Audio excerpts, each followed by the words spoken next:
Maybe some of the things you want to change being a parent. Not only parents, but as I read through the story that Doug Fields had in there of what a grandmother was, and as grandparents, we still have a parenting responsibility, and a lot of parents today, the kids are their grandparents, because there's a lot of broken homes, a lot of kids out there that just depend on the grandparents. So even though you think you've got your children raised, they've already gone to school, maybe even graduated from college, and sometimes you have the grandkids back with you, and that can be a lot of fun. And it can be a whole different experience all over again to raise kids. Today we want to look at last two things. And the first thing we want to look at is, as hard as I like, is need to have fun. Now, I don't know, sometimes I've seen parents that just seem like they did not want to have fun with their kids. They act like that if they took the kids swimming or they went somewhere to do something that they like to do and fun, they just act like they didn't have fun themselves, did they? Have you ever seen people like that? Imagine what that kid felt. I mean, they need to have fun. Last night, I took Aaron and Cliff and we went over to New River fishing. We got over there. It looked like it was coming a tornado. There were trees laying all on the road. The river was up and muddy. We just went ahead and got in the river anyway. We could go wading in there and play. Slipped and fell and splashed around. We didn't catch a single fish. But as we're coming back, and I know Aaron he hadn't seen this, he didn't know what it was. We got over there, and I said, "Boys hungry?" They said, "Yeah, we're starving." Okay. Stopped there at the bar and got to eat. Started on back home, he said, "You know, we didn't catch a fish one, but he said, I had fun." I said, "Well, that's the key. Kids need to have fun." I mean, just think about it. If they have fun, they're a lot less likely to get into trouble. Because if you do things with them that they have fun doing, then they will want you to do other things with them. And when you suggest good things, they'll be more open to it.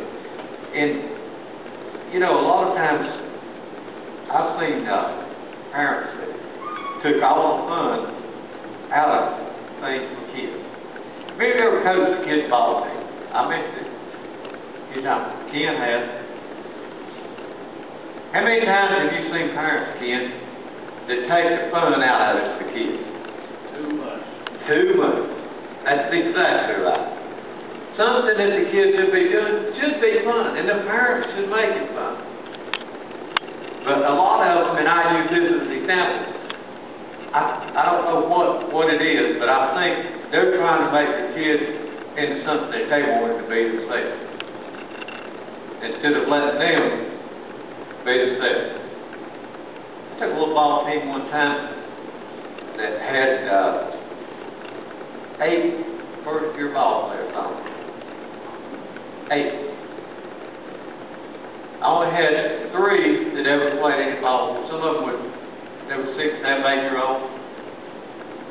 I found out that if I got out there with those kids and they had fun, I had fun. But I found out something else too. By the end of that season, those kids were one of the toughest teams out there to beat. I had a coach that had the top team in the division. He came up to me and he said, "I'm glad we don't have to play y'all in the playoffs." But you know why the kids did that? Because we had fun. If it took getting out there and playing in the dirt with them, that's what we did. I remember one ball team I used to wear a headband. I had a rag hair. I had one of them, he called it the Idaho. I don't know if people remember this. Brian Jones off here. But I mean, they had fun though. I had fun. I still haven't forgotten. But that's something that's important. They need to have fun. Forget about what's fun to you. Well, I don't want to do that. I don't want to go here and jump in the river with them. But I don't want to go do this, do that. Do they? Be fun to them? Make it fun. Proverbs 17:22 said, "A cheerful heart is good medicine, but a broken spirit saps a person's strength." Oh man, that brings us to the next thing. We need a white nut and skate. Just relax. Well, that's not easy to do. I've been at work. I've been there 10, 12 hours, 6 days a week. I've got to do that. I've got to do this. I don't have time. Sometimes we just need to lighten up. And, all right, you go have fun. Kids play ball. Let them have fun. They're playing in the band. Let them have fun. If they're just at home, we need to kind of lighten up a little bit. And be sure we need to try to schedule some things that's fun to think. That's one thing I like about Andrew and Annie and Tim, Michelle. I think when they try to do things with our youth, one of the things it seems like they try to do is something that's fun to them. It might not be as much fun to you, but if it's fun to them, they'll enjoy it, won't they? That's just like out here Friday night. I mean, it's not easy getting out there and trying to play kickball with a bunch of them 8, 9, 10-year-olds and stumble, tripping your toe over the grass, everything. But they had fun. The parents that brought them out here, they scheduled something that night that those kids could come and have fun. But I'm going to tell you something else. As parents and as grandparents, when those kids have fun, you'll find out you have fun too. You will. But that's something that we need to do. We need to lighten up. Schedule things for them. And I think when they experience that, and it's fun to them, they'll look forward to doing other things. And it'll make their life a whole lot happy. You know, a lot of times I wish I'd had school teachers that had made schoolwork a little more fun instead of something we hated. Anything that we do, and that you try to do with young people, with kids, if you make it fun, then they're going to enjoy it a whole lot more, and it's going to make your life a lot more pleasant. The last thing that we want to look at, the 10 things about raising, parenting kids. Kids need a peaceful home. Now think about that. What would it be like? Kids have been to school all week, every day. They come home at evening. Mom and Dad being at work, they're all wore out. And all they hear is fussing, bickering, hollering, carrying on, screaming at each other. That wouldn't be much of a peaceful home, would it? We're not going to have a perfect home. I mean, we're all going to make mistakes. I have, you will. But a peaceful home, think about that. How important that can be to a child's life. You know, you look at all these reports many times can become violent, commit violent crimes, do violent things. Many of those children came from homes that were not peaceful homes. A lot of them were from broken homes. A lot of them were from abusive homes. There wasn't any peace in homes. You know, I can be thankful that I grew up in a family that wasn't peaceful. I mean, there was 6 of those kids, and I know Phyllis, she had twice that many in her family. Some people might not think it's too peaceful, but on the whole, it was peaceful. Why was it a peaceful home? You grew up in a peaceful home. Why was your home a peaceful home? The biggest thing was that Jesus Christ was sent there. I had a couple of people who were Jehovah's Witnesses right after the Columbine shooting. Came by the house. First thing that started talking about was a thing that, you know, tragic thing that happened at that school, and it was. And they would use things to try to reason and trick you around. And, well, just why you think that happened, and what would put a stop to it?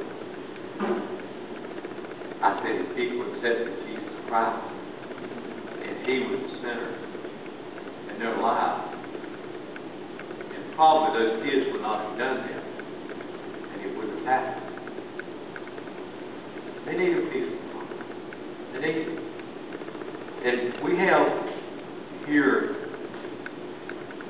some things that is the ingredients of a peaceful home.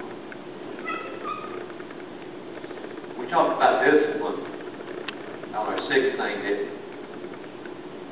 But discipline needs to be done in the right way.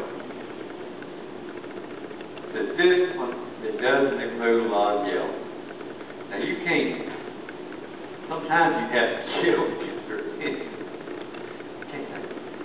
Oh, Johnny, don't you go over there and be picking on Susie and hitting and knocking her around.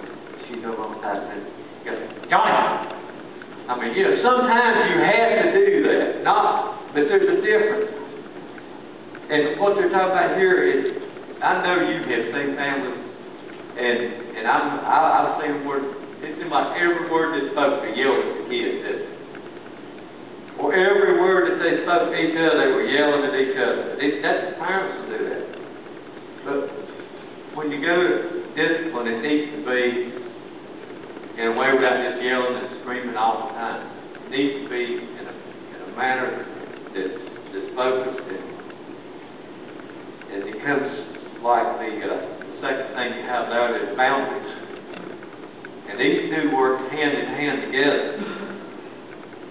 That if you've got boundaries and not a whole lot of rules, then this will help. And this is what we're talking about here about discipline. That you don't need a lot of yelling. And then we have a lot of things in our life sometimes that you know, it keeps us on edge. And we have to ask God to help us. I know a lot of times I want to yell. Sometimes I do yell. I should. But that is something that God and the Holy Spirit can help us to deal with. And as I said, well, the next thing is boundaries. And these boundaries is a lot different than a whole lot of rules. But I know there's one thing that I despise was a whole bunch of rules. You can't do this. You got to do that. But if we teach them boundaries, we won't need all those rules, will we? And then we need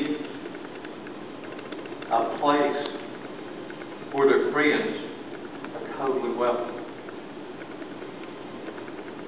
Now think about that. Are your kids' friends welcome in your home? Are your grandkids' friends welcome in your home?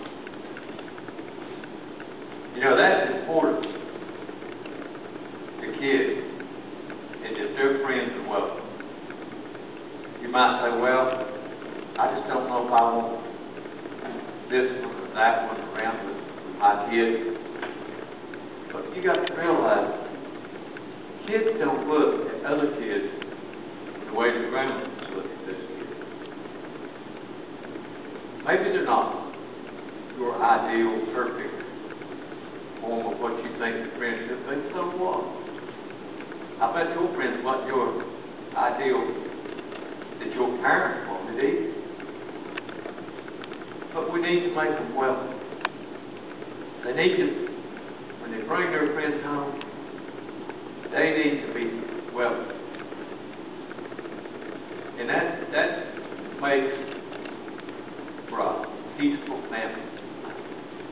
It makes those kids of yours feel more peaceful, more welcome themselves. Next thing, are you married? As a mom and dad, are you mad and in love? Just think about that for a moment. If the mom and dad are not in love, the kids don't see that, then they get sometimes the wrong idea, don't they? Now there's a lot of things that we have to work at. And I know not all people are married. There's a lot of single parent families. But they can still see the love through that single parent by the way you express yourself to others and to them. And that makes for a peaceful family, because if they don't see it from you, who are they going to see it from? Go all the way back to some of the film clips we had before. Kids are watching us, aren't they? And the attitude and things that we show and express reflects them. The next, have you ever got multiple kids? A single child, and you may be a single child in your family. I think they miss a whole lot. But if you've got multiple children, we don't need to be comparing each other to it. It's hard not to do sometimes. One of them does something that you're pleased with, one does something you're displeased with. But you got to realize, and I had to realize that, each child is different. They may be your children, they may be carrying your genes, but they are different. Their likes are different, their dislikes are different. The type of friends they associate with are going to be different. And I mean, they are. They're just different. I think kids are different. They're alike in a lot of ways, but they're different. And you can't compare them to each other. If we do, then it's going to create a problem. It's going to cause another peaceful conflict. The next thing, a place where kids can be safe and they don't have to.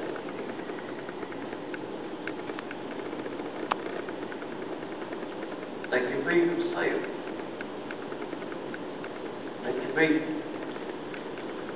They feel safe where they're at.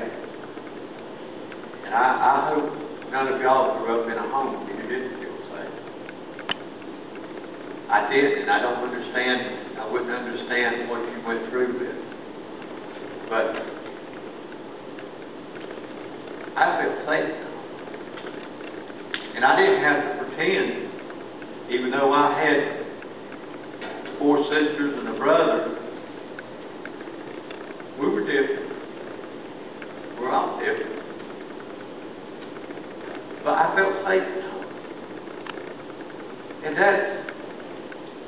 something that we really need to try to make our feel like home is the safest place that they can be.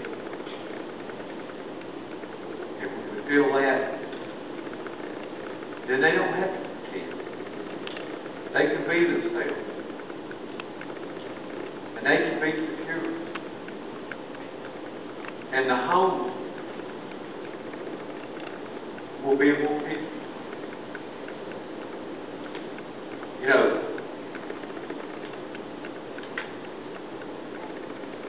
I think that the biggest key to having a peaceful home is to let Jesus Christ, and I said that ought to be the center in that home. If you've got the love of Christ in your heart, then you're going to share that love and show it in your home, with your children, with their friends, with their people that they come in contact with and that you come in contact. And your children can bring you in contact with a lot of different people that you wouldn't expect to be in contact with. If you let them do as we said a while ago, bring them into their home, show them that their friends are welcome. And it helps you to be able to reach out to other people.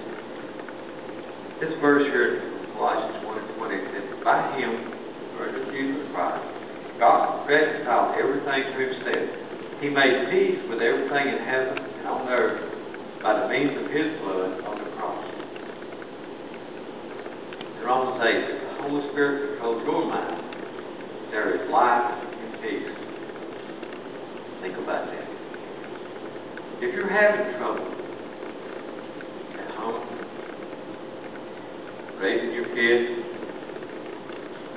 going through all of these things that we have talked about, the 10 things up there, the key to achieving those things is through Jesus Christ. Think about that. The peace that comes for you within your heart, within your mind, of letting Jesus Christ lead you. If you don't know it, and you don't let Him have a place in your life, it's going to be hard for you to be able to do those 10 things. It's going to be impossible. I don't care what all of these sociologists, psychologists, all of these people that try to reason and figure out everything. The key to accomplishing what's on that screen right there is through Jesus Christ. It's like I told that lady, there's 2 or 3 that came there and wanted to know about what to do about the phone line. Well, when I told them that, I mean, it looked like he'd throw coffee in their face or something. They didn't have, they had the strangest look on their face, and they had no answer. And I mean, they left in a hurry. They were gone. But it is Jesus Christ is the key. That verse says, therefore, since we have been made right in God's sight by faith, we have peace with God because of what Jesus Christ, our Lord, has done.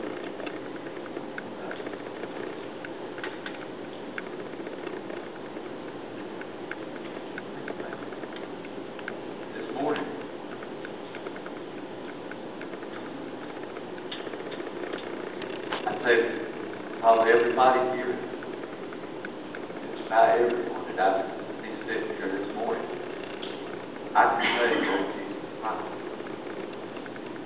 Why do you say that? Because I've seen it in your life, in the testimony that you live, what you have done to try to be with us, to share Christ with us.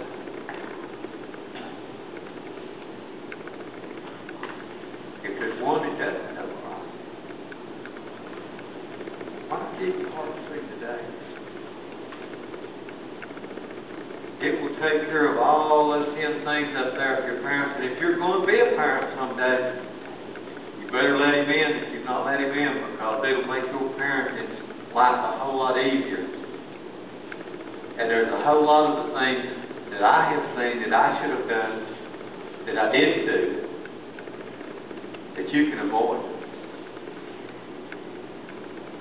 Even if you know Christ.